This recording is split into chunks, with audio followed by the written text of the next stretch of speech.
Welcome friends, सुस्वागतम दोस्तों। घर पर फर्स्ट एड के रूप में कौन कौन सी दवाइयाँ रखनी है, यदि आपके घर में छोटा बच्चा है तो कौन कौन सी दवाएं रखी जाती है, साथ ही आप नया क्लिनिक खोल रहे हैं तो क्लिनिक पर टेबलेट्स तथा इंजेक्शन कौन कौन से रखे जाते हैं, इन सभी के बारे में हमने पिछले कुछ वीडियो में जानकारी जानी है और उन सभी वीडियो को आपने बहुत ही ज़्यादा पसंद किया है। लेकिन अब तक हमने यह नहीं जाना है कि घर पर या जो नया क्लिनिक है उस पर कौन कौन से मेडिकल डिवाइस, मेडिकल इक्विपमेंट आपको रखना आवश्यक है, जिसको आवश्यकता पड़ने पर आप प्रयोग ले सकें। तो आज की इस वीडियो में हम यही जानेंगे कि घर पर या जो नया क्लिनिक खोल रहे हैं उसमें कौन कौन से मेडिकल इक्विपमेंट आपको रखना होता है, उन मेडिकल इक्विपमेंट की सामान्य जानकारी के बारे में, उन इक्विपमेंट को किस प्रकार से प्रयोग लिया जाता है, उन्हें कब कब प्रयोग लिया जाता है, उन इक्विपमेंट से रिलेटेड जो नॉर्मल वैल्यू है, नॉर्मल रेंज है, उसके बारे में, साथ ही उन्हें प्रयोग करने का सही तरीका क्या है, इसको हम थ्योरेटिकल रूप से जानेंगे। और यदि आपको लगता है कि थ्योरेटिकल रूप में आप अच्छी तरह से नहीं समझ पाए हैं, मुझे प्रैक्टिकल डेमोन्स्ट्रेशन करके आपको प्रत्येक इक्विपमेंट की डिटेल में वीडियो बताना चाहिए, तो इसके लिए भी मुझे वीडियो के अंत में कमेंट जरूर से करें। यदि आवश्यकता होगी तो मैं आपके लिए सभी इक्विपमेंट के सेपरेट प्रैक्टिकल डेमोन्स्ट्रेशन के वीडियो भी बनाऊंगा। तो दोस्तों, बिना समय गंवाए वीडियो को शुरू करते हैं। मैं हूं आपका होस्ट मोहित आदिच, आप देख रहे हैं अपना YouTube channel learn about medicine. चलिए आज पे कुछ नया सीखते हैं।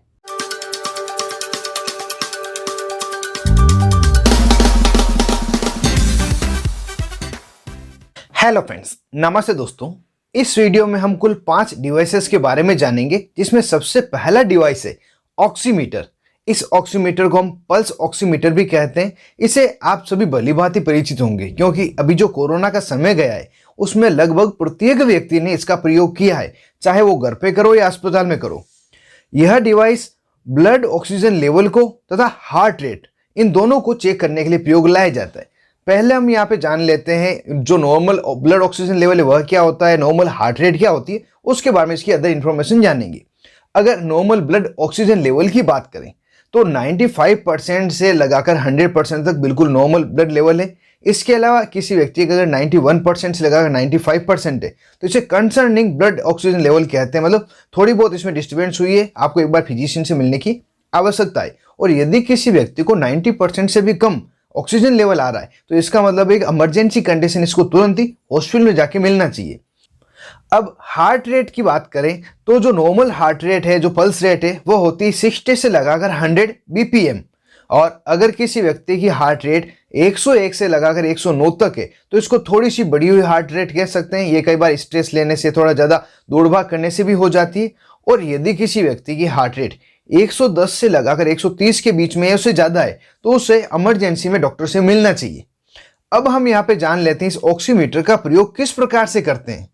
तो इस ऑक्सीमीटर को यूज करने के लिए सबसे पहले इस ऑक्सीमीटर को ऑन करें। उसके बाद में जो आपकी इंडेक्स फिंगर है, जो संकेत है उंगली है, इसको इसमें फिट करें। जैसे कि क्लिप जैसे खुलता है तो इसमें लगा के छोड़ दें और ये धीरे धीरे अपनी रीडिंग ले लेता है।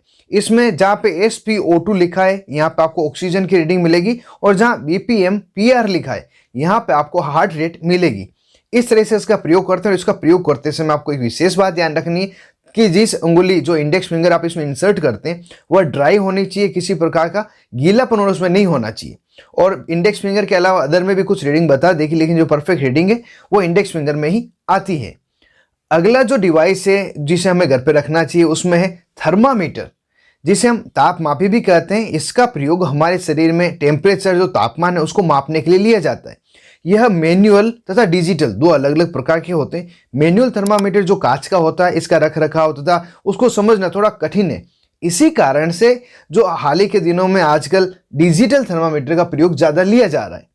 थर्मामीटर के 2-3 अलग अलग पार्ट होते हैं, जैसे जो सबसे निचला चमकीला हिस्सा है, एक यह, दूसरा इसकी डिजिटल स्क्रीन तथा तीसरा इसका ऑन ऑफ करने का बटन। कुछ थर्मामीटर ऑटोमेटिक होते हैं जिसमें ये ऑन ऑफ का बटन नहीं होता है। साथ ही बच्चों में प्रयोग लाने के लिए अलग से थर्मामीटर आते हैं जिसको कान में लगाकर यूज करते हैं। यह थोड़े महंगे होते हैं, इसी कारण से इसका प्रयोग कमर्शियली होता है, हॉस्पिटल में होता है। घर पे इनका प्रयोग नहीं करते। घर पर अगर आवश्यकता होती है तो इन्हीं डिजिटल थर्मामीटर का प्रयोग लिया जाता है। किस तरह से प्रयोग करते हैं हम बाद में जानेंगे। पहले हम जान लेते हैं हमारी बॉडी का नॉर्मल टेम्परेचर क्या होता है।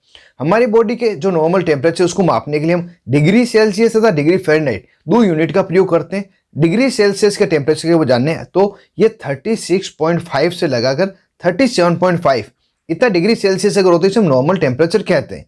और यह फ़ारेनहाइट में अगर काउंट करेंगे वो होगा 97 से लगाकर 98.6 फ़ारेनहाइट। यह नॉर्मल रेंज है। अगर किसी व्यक्ति का यह रीडिंग बढ़कर डिग्री सेल्सियस में 38 डिग्री सेल्सियस हो जाए तो इसे थोड़ा सा बुखार कहेंगे, या ये 38.1 डिग्री सेल्सियस लगाकर 39 डिग्री सेल्सियस या इससे थोड़ा ज़्यादा हो जाए तो एक्सट्रीम फीवर इसको कहा जाता है। और इधर दूसरी साइड अगर फ़ारेनहाइट में बात करें तो फ़ारेनहाइट अगर 99 फ़ारेनहाइट से ज़्यादा या 102 103 फ़ारेनहाइट से ज़्यादा हो जाए तो बहुत ही ज़्यादा उसको बुखार कहा जाता है। इसे किस प्रकार से यूज करना चाहिए, तो जो डिजिटल थर्मामीटर है आप सभी इसके फेमिलियर हैं। इसको प्रयोग करने के लिए आपको या तो जीभ के नीचे इसे मुंह में डालना होता है या आप अंडर आर्म में दोनों जगह पे रख के इसका प्रयोग कर सकते हैं। जीभ के नीचे इस तरह से डालें जो पिछला जॉइंट है जीभ का इसके नीचे रहे, क्योंकि यहाँ पे हीट पॉकेट्स होती है तो अच्छी तरह से हीट को रीड कर पाएगा। साथ ही अंडर आर्म में जो बगल है यहाँ पे भी डाल के होल्ड कर सकते हैं। जब इसको आप होल्ड कर देंगे, ऑन करके रखेंगे तो कुछ 1 या 2 मिनट बाद में अपनी बीप अपना आप ही बताने लग जाएगा। मतलब बीप निकलने के बाद आपको इसे हटा देना है। जितनी रीडिंग आई है वो उसकी आपकी बॉडी टेम्परेचर रहेगा। अगला डिवाइस है बीपी मशीन, जिसे हम ब्लड प्रेशर मापने की मशीन कहते हैं और मेडिकल टर्मिनोलॉजी में इसे स्फिग्मोमोनोमीटर भी कहते हैं। इसके 3 अलग अलग पार्ट है, जिसमें कफ, एक पाइप तथा जो मशीन है यह होती है। इसको प्रयोग करने के लिए कफ को लेफ्ट हैंड में लगाया जाता है और ये आपको कोने के ऊपर जस्ट लगाना होता है। और जिस तरह से पिक्चर में आपको दिख रहा है इस तरह से अपने हाथ को टेबल पे रखें और अपने हार्ट लेवल पे ही रखें। बाद में जिसमें ऑन ऑफ का जो बटन दिया गया है इस ऑन ऑफ के बटन को क्लिक करें, करते ही अपने आप से आपके जो कप लगा है आर्म में इसमें हवा भर जाएगी और धीरे धीरे अपनी डिजिटल स्क्रीन पे आपको रीडिंग बता देगा क्या आपकी ब्लड प्रेशर की रीडिंग आई है। अगर यहाँ पे इसके नॉर्मल रेंज की बात करें, ब्लड प्रेशर का नॉर्मल रेंज क्या होता है, तो नॉर्मल रीडिंग जो हमने जाना था 120/80 रहती है। 120 सिस्टोलिक रहेगी जिसे ऊपर वाली रीडिंग कहते हैं और डायस्टोलिक नीचे वाली रीडिंग 80 होती है। इसके बाद में जो बढ़ जाती थोड़ी सी रीडिंग उसमें 120 से लगाकर 130 के लगभग ऊपर वाली रीडिंग आएगी और नीचे वाली जो है 80 से 90 के बीच में आ सकती है। इसे हम थोड़ी सी बढ़ी हुई कहते हैं। यह कुछ भी कारण से हो सकती है, इसमें ज़्यादा घबराने की बात नहीं है, कुछ समय बाद ठीक हो जाती। लेकिन किसी व्यक्ति की ब्लड प्रेशर की रीडिंग जो सिस्टोलिक के ऊपर वाली 130 से लगाकर 140 से उससे ज़्यादा आ रही है और नीचे वाली जो है ये 90 और 90 से ऊपर आ रही है, तो उस समय आपको ये ध्यान देना है कि तुरंत ही जाकर अपने डॉक्टर से मिलना चाहिए। इसमें मैंने तीनों स्टेज 1, 2 और 3 कवर कर लिया है, क्योंकि ज़्यादा डीपली आपको जाने की आवश्यकता नहीं है। अगला डिवाइस है ग्लूकोमीटर। इसका प्रयोग जो शुगर के पेशेंट होते हैं उनमें ज़्यादातर किया जाता है। सामान्य आदमी भी जांच इसका प्रयोग कर सकता है। इसका प्रयोग लिया जाता है हमारे ब्लड में शुगर लेवल, जो ग्लूकोज का लेवल है उसको मापने के लिए। इसमें आपको 3 से 4 अलग अलग इसके पैकेट मिलती है। एक तो मशीन मिलती है जो डिजिटल मशीन होती है, साथ ही स्ट्रिप मिलेगी, कुछ नीडल्स होगी और ये एक शूटर होगा जिससे कि आप नीडल को फिक्स करके इसमें शूट करके अपना ब्लड निकाल सकते हैं। ये इसके साथ में आपको मिलेंगे। इसको किस तरह से यूज करना है उसको हम बाद में जान लेते हैं। पहले जान लेते हैं ब्लड शुगर की नॉर्मल रेंज क्या होती है। जो ब्लड शुगर की नॉर्मल रेंज होती है उसको खाने के पहले, जिसे हम फास्टिंग कहते हैं, खाने के बाद जस्ट आफ्टर ईटिंग और खाने के 2 घंटे के बाद, जिसे हम रैंडम कहते हैं। 3 तरह से लिया जाता है। हम फास्टिंग तथा जो रैंडम है उन दोनों को जान लेते हैं, जो ज़्यादातर जाना जाता है। इसमें जो नॉर्मल रहती है, फास्टिंग रहती है 80 से लगाकर 100, अगर इतना है तो इसे नॉर्मल कहेंगे। और अगर 2 घंटे 3 घंटे बाद खाने के बाद आ रहा है जिसे हम रैंडम कहते हैं, ये 120 से लगाकर 140 हो सकता है। अब अगर किसी व्यक्ति की जो फास्टिंग रीडिंग है 101 से लगाकर 125 के बीच में आई है तो उसे थोड़ा सा बढ़ा हुआ ब्लड शुगर कह सकते हैं, जिसे बॉर्डर लाइन कहते हैं।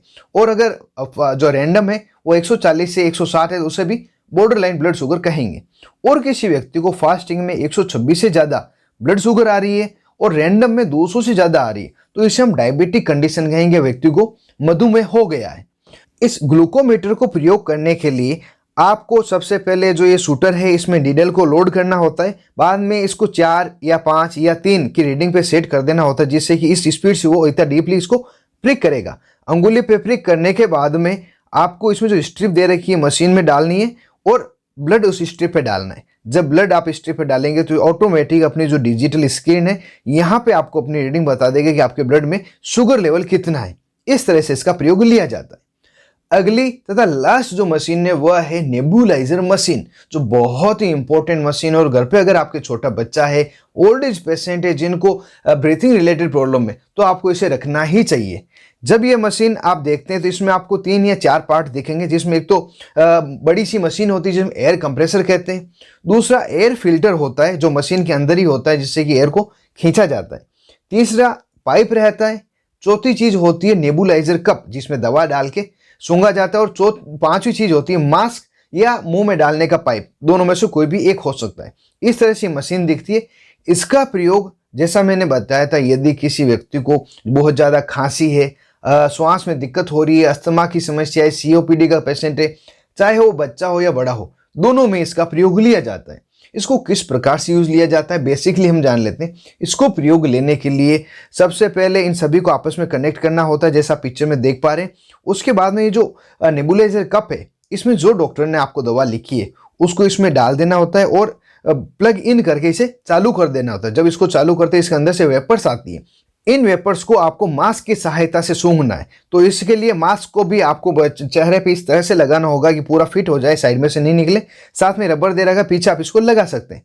इस तरह से इसको लगा के जब तक उसमें नेबुलाइजर कप में दवा पूरी वेपर्स बनकर खत्म नहीं हो जाए, तब तक आपको इसका प्रयोग रेगुलरली करते रहना है। इसके प्रयोग की सलाह मरीज की नीड के अकॉर्डिंग दी जाती है। कभी दिन में एक बार या दिन में 2 बार भी दिया जाता है। तो इस तरह से इसका प्रयोग किया जाता है। और यह टोटली 5 प्रकार के ऐसे इक्विपमेंट थे, ऐसी मेडिकल डिवाइस थे, जिनका आपके घर पे होना बहुत ज्यादा आवश्यक है। अगर आपको ये नीडेड है, इसके कोई पेशेंट आपके पास है, क्योंकि जब इमरजेंसी कंडीशन होती है आपको डॉक्टर के पास भागना नहीं पड़ेगा।